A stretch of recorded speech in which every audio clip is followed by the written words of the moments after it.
Good morning, MCC. I'm so glad to be with you this morning.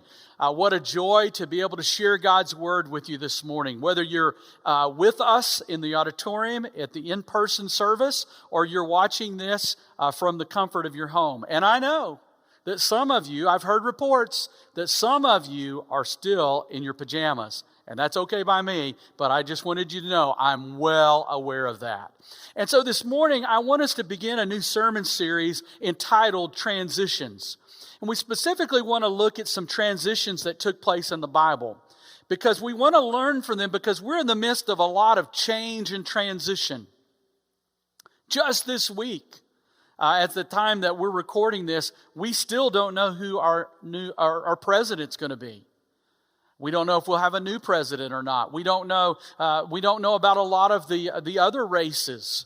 And so right now, we're kind of in the midst of transition and change. And we don't know what that even is all going to look like. But isn't that a great metaphor for the way we've been living life for the last couple of months? With COVID-19, I'm thinking about schools, and I'm thinking about the children that I knew back in Topeka, and when COVID first came, those that were at the university and those that were in high school, and even those in elementary school, it was like one change after another. Well, we're gonna stay at home for 2 weeks. Well, now we're going to stay at home longer. Now we're going to learn from home, and so there was this constant change for mom and dad too. Because a lot of us begin working from home. And then there was this tension of the shared space, shared workspace. Our dining room tables became a schoolroom and the workplace. And so a lot of change, a lot of transition. But the same's true for us as a church, right? I mean, I've heard as Cindy and I've had the opportunity to worship with MCC over the last couple of months off and on. I've heard over and over again, different people say, I just can't wait until I can give you a hug. Who would have dreamed January 1st, 2020, that on November 8th, 2020, that we would be worshiping still virtually, or that we would be worshiping virtually, that we would also be able to have some of us come in person, but even coming in person, we'd be wearing masks. We wouldn't be able to hug. We wouldn't be able to enter into each other's physical space like we would like to be able to be in community like we would like to physically. Who would have dreamed that? And yet that's where we are.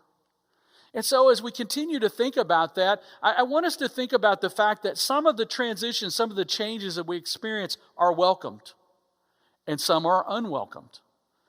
There's been many with COVID that have been unwelcomed. And also many of the changes with COVID are out of our control. But occasionally some of the changes we experience in this life are in our control. And so as we think about that, I want us to process some others that maybe are related to or not related to COVID. I want us to think about early on in COVID how a lot of our families were less busy. They had less activities, which allowed them to spend more time together. It allowed some people to become more contemplative or more reflective as they spent time alone with God. And I think those were some positive things. But there are some other changes that we experience in life that we have or will or often do. There are the losses of life, losses to death, the loss of a job, loss of relationships, illnesses, divorce. Many of these are unwelcomed. And for the most part, many of these are out of our control. And then there's that big one that we all look forward to, right? Birthday. Well, it depends on where you're at. If you're 15, about to be 16, you're excited about your birthday. Because that may mean you get to go get your driver's license. But at the same time, if you're 59, about to be 60, maybe it's not quite as big a deal. Maybe it's not as, but either one of those are out of our control. So there are these welcomed and unwelcomed changes, those transitions that are in our control that are not in our control. I want to think about a couple of others real quick. Maturity. when we begin to mature. I mean, I talked about being 16 or turning 16. I remember almost to the day I turned 16, my dad took me in our 1970 Fairlane Ford 500 station wagon, baby blue, 351 Cleveland engine. He took me to take my driver's test. He had me drive him home. I dropped him off, and he immediately allowed me to go across Oklahoma City by myself. For the first time driving by myself. I thought, wow.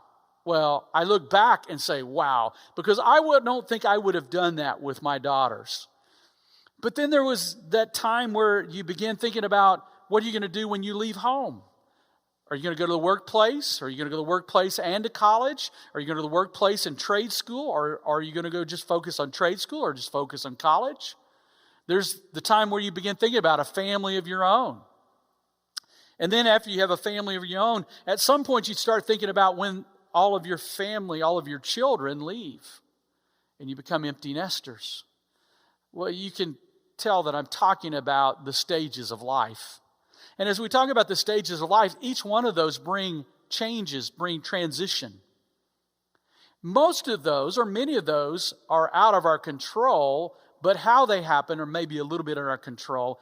But those transitions, those changes that happen, we can't anticipate. But as we think about changes and transition, I want to tell you, I think this is the most important one for us to focus in on. Being transformed into the image of Jesus. Over the next however long we get to spend together, hopefully a decade or more, you're going to hear me talk about being transformed into the image of Jesus often. You'll hear me say that often. But I believe that's one of the most important changes that can take place in our life. And so as we think about that, I want us to think about who's with us in all of the transitions of our life. And so as we think about that, whether it's being transformed into the image of Jesus or a loss of life or dealing with COVID or the political climate of our country, all of the changes that are taking place, I want us to think about this fact. God travels with His people through life's transitions. God travels with His people through life's transitions. And so as we think about that, I want us to focus on two men today, Moses and Joshua. Most of the time we'll focus on Moses, but I want us to think about a big transition that was about to take place. But to do that, we need to know about Moses and the kind of leader he was and how God used Moses. Several authors, as a matter of fact, so many authors have quoted this. No one knows or at least I could not find the original source. But Moses spent 40 years learning to be somebody. And then he spent 40 years learning to be nobody. And 40 years showing what God could do with someone who had learned to be nobody. He spent 40 years. He spent 40 years in Pharaoh's home, being raised in the palace, being raised as a grandson to Pharaoh. Adopted grandson, but he was being raised as royalty. And he thought he was somebody. So much so that when he was 40, he decided he would go rescue the Israelites. He ends up killing an Egyptian in the process. And when he does that, he realizes the next day he needs to flee. And he spends the next 40 years learning to be nobody. Learning to be living in obscurity. He learns to be and wants to be nobody. And then he spent the last 40 years of his life, because of an encounter at the burning bush, he spent the next 40 years of his life allowing God to use somebody that had learned to be nobody. And he led God's people out of Egypt. So I want you to think about all the things that Moses did. Moses' leadership of God's people. He goes to Pharaoh. God sends him to Pharaoh. Yes, he sends Aaron also, but Moses is God's spokesperson. And he goes and he is representing God before Pharaoh. He asks Pharaoh to let God's people go. After the 10th plague, Pharaoh finally agrees. And so the children of Israel leave. They leave with all of this plunder. Not only did they leave with unleavened bread, they leave with all of the gold and silver of Egypt, because God had caused the people of Egypt to do that. And so they take all of the plunder. They get to the Red Sea, and here comes Pharaoh. Pharaoh is right on their heels, Pharaoh's army.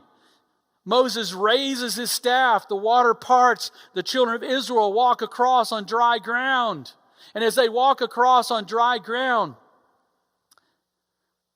as soon as they're all across, Moses puts down his arms, puts down his staff, and the water comes in and destroys Pharaoh's army. Moses leads them to Mount Sinai. They get to Mount Sinai. Moses goes up in the mountain. He receives the law from God. He brings the law back down to the people. He brings the covenant down to the people. He then gets to the border of the Promised Land. He leads the Israelites to the border of the Promised Land, and he sends out 12 spies, and 10 of them come back and turn the people. They turn the people. They say, yeah, it is an incredibly prosperous land. But there are giants in the land, and we cannot take them. And so they turn the rest of the people against Moses and Joshua and Caleb. And as they turn them against Moses, Joshua, and Caleb, they don't go into the Promised Land. And then, after a new generation is raised up, Moses leads the people in battle against Og and Sihon. And now he's led them to the border of the Promised Land. But transition and change is in the wind. It's coming. Transition and change is coming. Moses knows that transition is coming. He knows that transition is coming because God has told him that he is going to die, that he will not be able to enter into the Promised Land. He will not be able to enter into the Promised Land, and that he's going to die. And so Moses knows that he is going to experience physical death. He knows he's not going in the Promised Land. He knows he'll get to peer in, but he won't get to go in. And so Moses, like someone going up to a shopping store and looking in a window, looks into the Promised Land. Change is on the way. Moses knows that. But not only does Moses know that, Joshua knows that. Joshua has been Moses' right-hand man. For the 40 years that Moses, who was nobody, was allowing God to use him as a nobody, Joshua's been right there. He's been Moses' right-hand man, but now he's going to be the guy. He's going to take Moses' place. He's going to be the leader of Israel. And that also means transition for the people. I mean, think about these people for a minute. They've known no other leader as a people. I mean, you go back to, those that left the Promised Land who are still alive were teenagers or younger, and many were born in the wilderness. They've known no other leader than Moses.